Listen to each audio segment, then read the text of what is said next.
Hi folks, it's Tony from Anna, Dad and Son Outdoors, and we're out in the woods, myself and Adam. Isn't that something different? Well, we're out to do a couple of things that we love doing. Making sure we keep leaving no trace, but at the same time we're going to light some fires, do a bit of cooking and do a bit of knife and axe craft. So we'll take it from there, and I hope you look forward to watching this video. So we found this little clearing and Adam's already at it, the usual, saw in hand.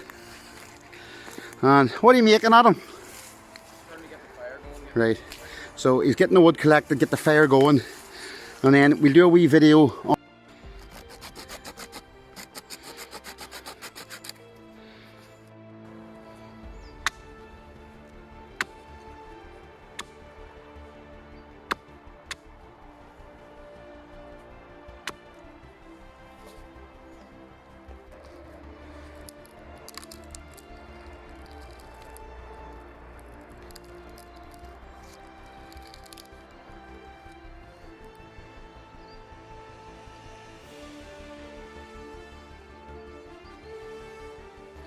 Right, so right here, and I just want to show you the advantage of bringing a bit lighter. So as you can see, there's your bit lighter has fallen in a puddle. So what we need to do is we need to be able to strike it. And as you see, we won't be able to strike it. However, if we can give it a good shake, blow it out, and then give the wheel a little dry. So just go down right along the wheel, because the flint is going to be dry.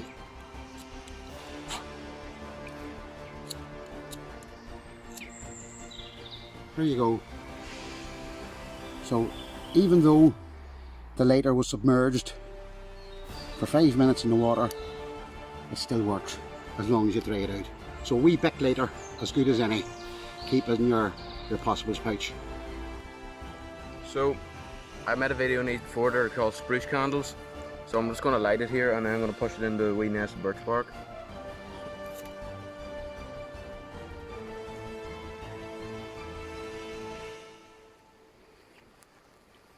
That catch. Oh, it smells lovely, doesn't it? The resin in it.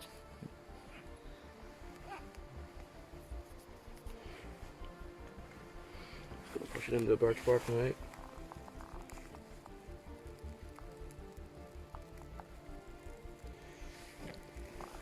So as you can see, I've got a wee log here, and what it does, so when I'm putting down my timber, it doesn't smother it, doesn't hit it or anything. So new tip I learned the other day. Where'd you learn that from, Adam? Saw it on Paul Kirtley YouTube Oh, channel. big shout out to Paul.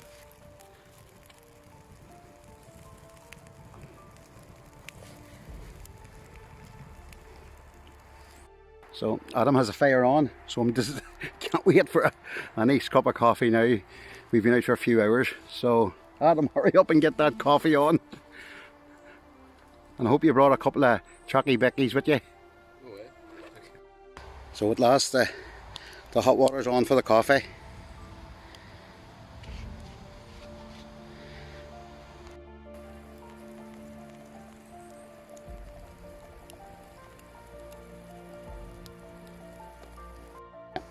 So the water's boiling now, so it is.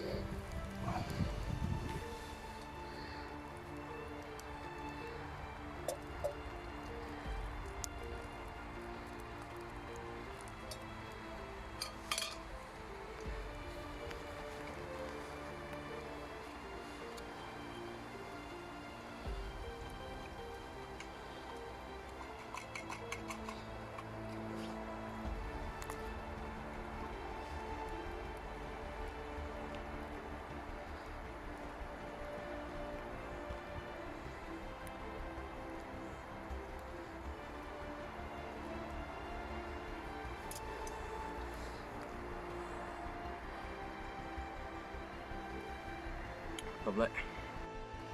Right folks, for this setup we're going to do a pyramid. You know, like the pyramids that you would see in Egypt, only it's made with a DD tarp. So we're going to have to do a ridge line first, because with this one, what we're going to do is we're going to have it that there's no pole up the middle to hold it, but it's a really simple setup. So first of all, we do a ridge line. So again, ridge line, loop in one end, pull it round the back, put it through, and what we'll do now is we'll put a wee toggle or a wee stick in there, and that means we can get it nice and tight and pull it through. There we go. Look at, simple as that. And with this side, the good old trucker's hitch. Hope you heard me there, trucker's hitch, right? So we get the trucker's hitch up on this side now. So get it my cordage, the ridge line, up good and high. Put a loop on it first. We come through, a little loop. Put our cordage round the back. So it goes through this loop. And this is the hitch that will get it. And we can just add pressure on it now. So here we go. Good bit of pressure on that. And I can tie her off with just a wee loop, like a wee stop knot here, like so. And that's it locked. Right, so this is our ridge line. So now what we have to do now is, there has to be a little bit of flexibility in the ridge line. So we'll get the centre of the tarp. And as I said, this is my 3x3 tarp by DD. So we've got the centre, right? And we can clip the centre on. Adam, the sun's out, which is great. So we clip that on first of all, and then we'll go to the back of it. So what we're going to do is one square end, we're going to peg out square. So we peg one side there, which is square, and we peg the other side.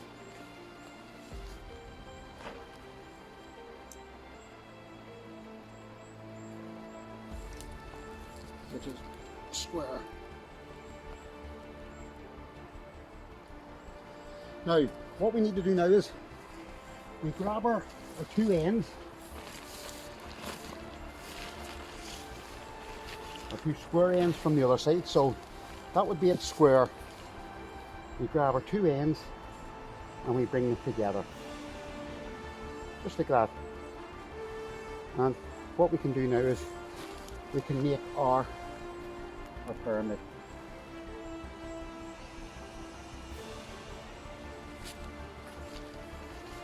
Now, square it up tighter now.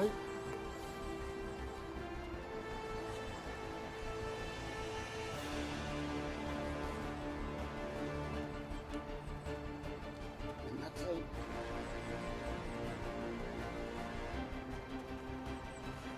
And that's it. The whole way around. Now, to get into the tarp is you have your doorway here. So if Adam wants to climb inside,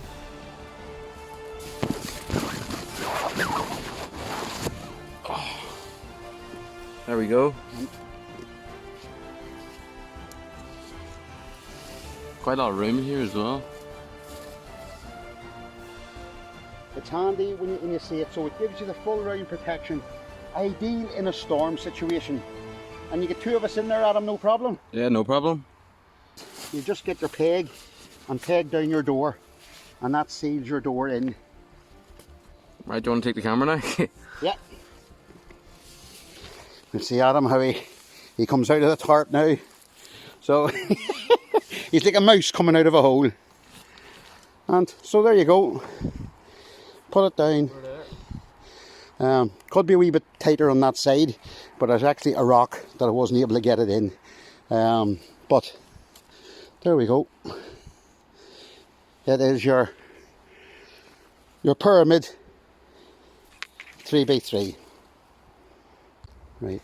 Every free stump has the spruce cones all chewed on the stump.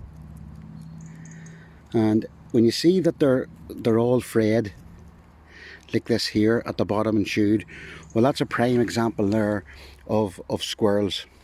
So I would reckon that there is it's their native red squirrel that has been chewing on these.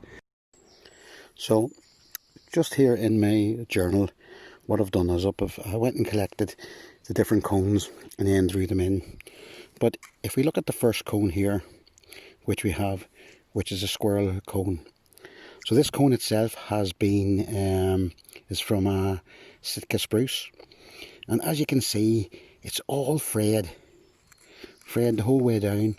And at the very end of the cone itself, you'll notice that it's got a frayed tip.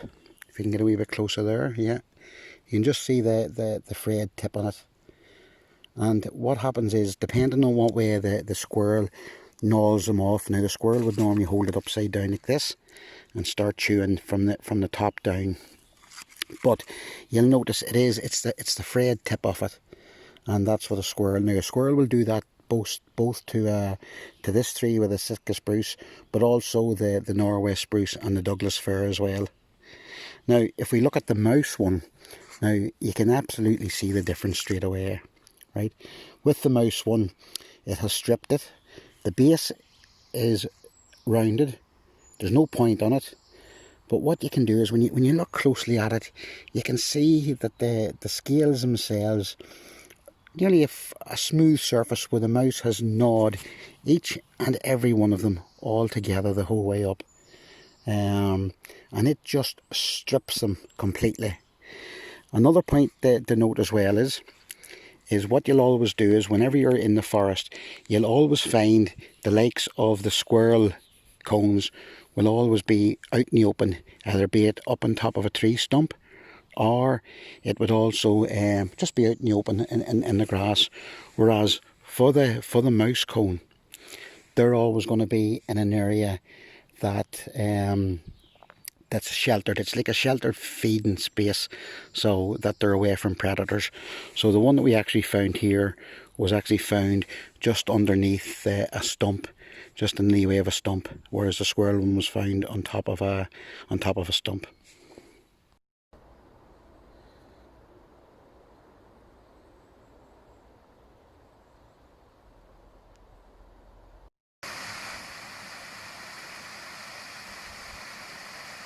Just beautiful, isn't it?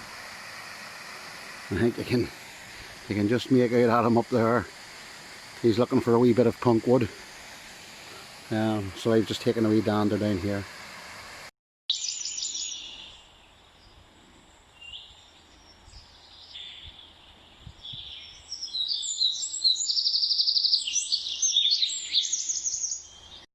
Hi folks, thanks for watching from Anna, Dad and Son Outdoors.